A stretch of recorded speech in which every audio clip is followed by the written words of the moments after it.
ঢেকিয়াজুলি ৰাজচক্ৰ এলেকাৰ অৰিয়েণ্টলি হাইস্কুলত আজি অনুষ্ঠিত হ'ল প্ৰাক্তন শিক্ষকসকলৰ বিদায় সম্বৰ্ধনা সভা। উল্লেখ্য যে মানৱ সম্পদ গঢ়ি তোলাৰ লক্ষ্যৰে ঢেকিয়াজুলি শিক্ষাখণ্ডৰ অন্তৰ্গত অৰিয়েণ্টলিস্থিত অৰিয়েণ্টলি হাইস্কুলত বিনা বেতনে শিক্ষকতা কৰি অৱসৰ লোৱা শিক্ষকসকলক ত্যাগৰ সন্মান জনাবলৈ আয়োজন কৰে এই বিদায় সভা। পৰিতাপৰ বিষয় যে কেইগৰাকীমান সমাজ সচেতন ব্যক্তিৰ প্ৰচেষ্টাত 1989 চনতে স্থাপিত হোৱা অৰিয়েণ্টলি হাইস্কুল আজিও নহয় প্ৰাদেশিকৰণ। ফলত বিনা বেতনে শিক্ষকতা কৰি অৱসৰ ল'লে কেইবাগৰাকীও শিক্ষকে। এই নিস্বাৰ্থ সেৱকসকলক বিদ্যালয় পৰিচালনা সমিতিয়ে প্ৰাক্তন ছাত্ৰসকলৰ পূৰ্ণ সহযোগত জনালে আনুষ্ঠানিক বিদায় সম্বৰ্ধনা।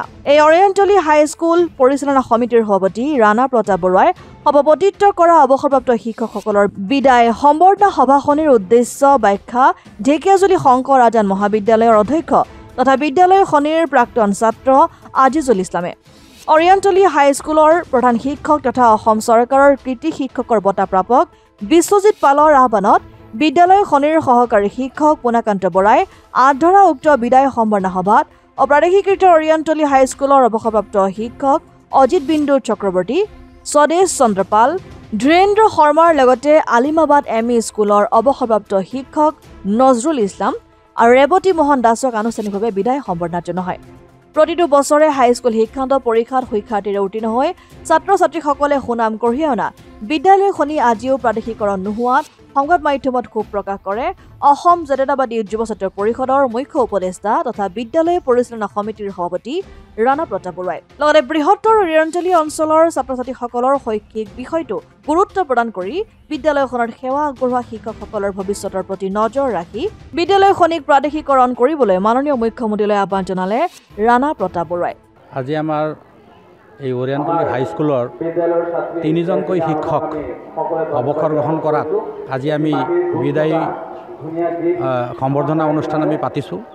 এইটো আজি আমাৰ কাৰণে অতি দুখৰ বিষয় যে আমি এই ভেঞ্চাৰ অৱস্থাতেই আমি 3গৰাকী শিক্ষক অৱসৰ গ্ৰহণ কৰিলে।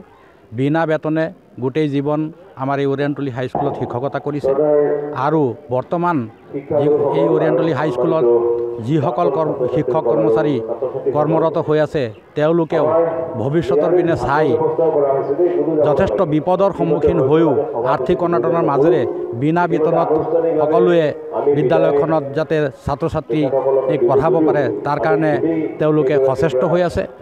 কিন্তু চৰকাৰক আমি বাৰে বাৰে আবেদন জনোৱাৰ পিছতো আমাৰ বিদ্যালয়খন ক্লাছ 10লৈকে ৰিকগনাইজ হৈ থকাৰ পিছতো বিভিন্ন নীতি নিয়মৰ মাজেৰে সোমাই লৈ আমাৰ বিদ্যালয়খন কিয় প্ৰাদেশিকৰণ কৰা নাই তাৰ কাৰণে আমি দুখিত। গতিকে ভৱিষ্যতে যাতে আমাৰ এই বিদ্যালয়খন প্ৰাদেশিকীকৰণৰ ব্যৱস্থা চৰকাৰে হাতত লয় তাৰ কাৰণে আহ্বান জনাইছোঁ। আৰু এই অঞ্চলৰ ছাত্ৰ ছাত্ৰীসকলে যাতে আৰু অভিভাৱকসকলে যাতে এই বিদ্যালয়খন প্ৰাদেশিকীকৰণ হোৱাৰ পিছত তেওঁলোকে যাতে বিনা বেতনে ছাত্ৰ ছাত্ৰীসকলক এইখন বিদ্যালয়ত পঢ়াব পাৰে, এইখন সুবিধা যাতে পায় তাৰ কাৰণে আমি চৰকাৰৰ ওচৰত যথেষ্ট অনুৰোধ জনাইছোঁ আৰু অনুনয় বিনয় কৰিছোঁ যাতে আমাৰ এই বিদ্যালয়খন অতি সোনকালে প্ৰাদেশিকীকৰণ কৰে। আৰু আজিৰ এই বিদায় সভাত সম্বৰ্ধনা অনুষ্ঠান জনোৱা যিসকল আমাৰ শিক্ষক কৰ্মচাৰী অৱসৰ গ্ৰহণ কৰিছে তেওঁলোকক অভিনন্দন আৰু শ্ৰদ্ধা জ্ঞাপন কৰিছোঁ আৰু ভৱিষ্যতে তেওঁলোকৰ সুস্বাস্থ্য আৰু দীৰ্ঘায়ু কামনা কৰিলোঁ। ঢেকিয়াজুলিৰ পৰা প্ৰশান্ত বৈশ্যৰ ৰিপৰ্ট, অসম আদিত্য।